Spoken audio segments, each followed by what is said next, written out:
तालुक्यातली बातमी आहे। तिथे 400 परप्रांतीय गुऱ्हाळघरं बंद झाली आहेत। राज्य उत्पादन शुल्क विभागाने दिल्यात तर गुऱ्हाळ मालकांनाही नोटिसा बजावण्यात आल्यात। एकाच वेळी 3 विभागाकडून गुऱ्हाळ मालक अडचणीत आलेत।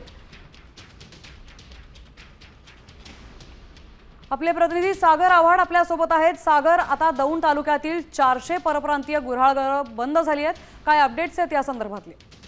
नक्की आपण जर पाहिलं तर मोठी कारवाई जी आहे 3 विभागाची ही दौंड त्याचबरोबर पुणे जिल्ह्यातील गुऱ्हाळांवरती सध्या सुरू असताना पाहायला मिळते। आपण जर पाहिलं तर विषारी दारू प्रकरण ते समोर आलं आणि त्यानंतर गुऱ्हाळ मालक जे आहेत ते कच्चा माल जो आहे तो विषारी दारू बनवण्यासाठी पुरवतात अशी माहिती मिळाल्यानंतर राज्य उत्पादन शुल्क विभागाने या सर्व गुऱ्हाळ मालकांना नोटिसा दिलेल्या आहेत। त्यानंतर तुकाराम मुंडे यांनी एफडीएचे सूत्र हाती घेतल्यानंतर काही भेसळ जी आहे ती गुळामध्ये केली जाते। त्यामुळं त्याचबरोबर पुणे पोलीस, राज्य उत्पादन शुल्क आणि एफडी या 3 विभागाच्या कारवाया ज्या आहेत त्या या गुऱ्हाळ मालकांवरती सुरू आहेत आणि या 400 गुऱ्हाळ जी आहेत ती बंद करण्यात आलेली आहेत। आणि या संदर्भात गुऱ्हाळ मालकाने उद्या ही एक बैठक जी आहे ती आयोजित केलेली आहे। त्यामुळं एक मोठा कारवाईचा बडगा जो आहे तो या 3 विभागाकडून या गुऱ्हाळ मालकावरती सुरू आहे। त्यामुळे आता एक गुऱ्हाळ मालक काय निर्णय घेतात तेही पाहणं महत्त्वाचं ठरणार आहे। पण जे दोषी गुऱ्हाळ नक्कीच सागर, धन्यवाद आपण दिलेल्या सविस्तर माहितीबद्दल। पुण्यात